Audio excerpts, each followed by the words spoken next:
Bonjour et bienvenue à une nouvelle chronique de votre apothicaire, Jean-Yves Dionne, c'est moi. Aujourd'hui, j'aimerais vous parler de deux minéraux qu'on a démonisés. Le premier, c'est le sodium. Son petit frère, c'est le potassium. Et on a démonisé le sodium, là, c'est dangereux, ça donne l'hypertension, etc. Il faut limiter. On va tout arrêter ça, puis on va s'expliquer à quoi ça sert, puis vous allez comprendre pourquoi, à un moment donné, il ne faut pas virer fou sur la restriction du sodium.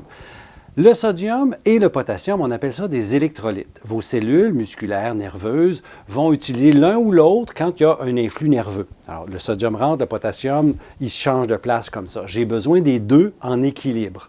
J'en ai besoin pour ma contraction des muscles, pour mon excitation neurologique, pour ma contraction de ce qu'on appelle les muscles lisses. Alors, dans votre corps, vous avez des muscles qu'on appelle striés, les gros muscles qui font du mouvement. Ils ont un paquet de petits muscles qui sont lisses, ils n'ont pas les mêmes formes et ils sont autonomes. Je n'ai pas le contrôle dessus. Mes artères, mon système digestif sont des muscles lisses. Et ces muscles-là ont besoin de l'un et de l'autre. Il y a tout un système nerveux qu'on appelle autonome qui contrôle et ont besoin du sodium-potassium.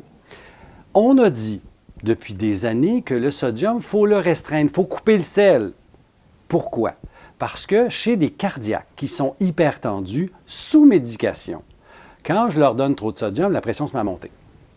Mais dans la population générale, c'est pas vrai cette affaire-là.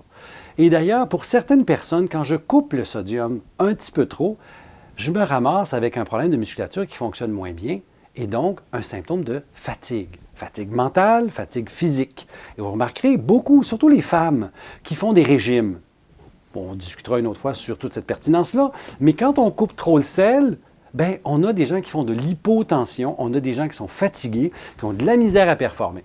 Alors, ces deux minéraux-là, j'en ai besoin. Et cette notion du sodium qui peut donner de l'hypertension, on va l'enlever de notre esprit si j'ai assez de potassium.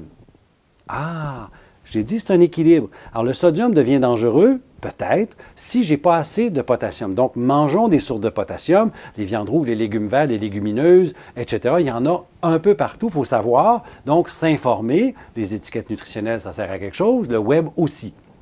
Mais pour revenir au sodium potentiellement dangereux, je vous invite à aller bouquiner un monsieur qui s'appelle Di Nicolantonio, James de son prénom. C'est un PharmD, c'est un chercheur qui est universitaire, qui a publié plusieurs trucs, dont un livre, pour l'instant juste en anglais, qui s'appelle The Salt Fix. Et lui nous explique très bien pourquoi le fait de couper le sel, c'est malsain. Ça va vous amener, paradoxalement, de l'hypertension. Quoi? Ouais! Pourquoi? Parce que vos muscles lisses ne font plus leur travail correctement et durcissent. J'ai donc besoin d'avoir du sodium et du potassium dans mon alimentation pour que mon système soit en bon état.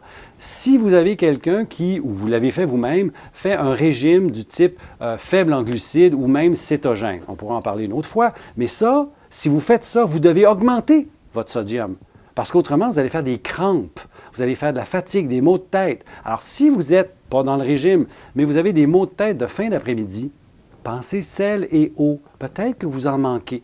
Si vous manquez de sel parce que vous l'avez coupé volontairement, vous allez faire de la déshydratation. Vos cellules ont de la misère à garder leur sel, leur eau, parce que vous n'avez pas assez. Alors, les reins ne savent pas quoi faire. Il y a un équilibre qui est perdu.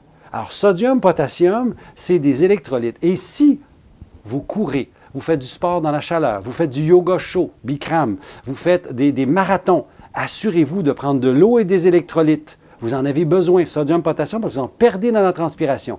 Laissez faire le sucre, les boissons colorées, on s'en contrefou. Eau, sel, potassium. Avec ça, vous êtes correct. Salut!